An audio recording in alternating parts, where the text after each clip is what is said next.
I can't begin to tell you how many times I get a question about this. Are you making the same huge mistake that could be slowing down your internet? I'm Kurt the Cyber Guy, and I have tips and tricks over at CyberGuy.com, where you can also sign up for my free newsletter. The major error many people make when it comes to their home Wi-Fi is placing their router in the wrong spot.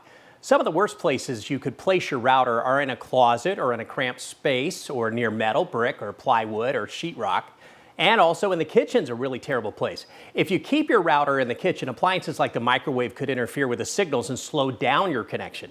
Many people resort to Wi-Fi extenders and mesh networks simply because they're not getting the fastest Wi-Fi speeds in other rooms. But moving it to an open central area of your home may solve some of these issues. Another hack is to actually mount your Wi-Fi router that'll help stop all your furniture and things around your home from interfering with the signals. There are plenty of affordable mounts on Amazon. This one from Human Centric is about $20 and can securely hold up your router and be mounted right behind your TV out of the way. Another reason your Wi-Fi connection may be slowing down is if it's time to replace your router and it's simply outdated.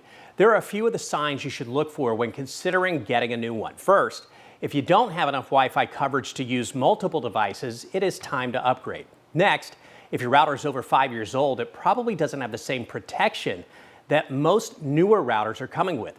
Finally, if your router is making a sound or you can tell it's getting hot quickly, time for a new one. I'll give you my top recommendations for a new router and ways to protect hackers from getting through it over at cyberguy.com. Just search router while you're there and be sure to sign up for my free newsletter.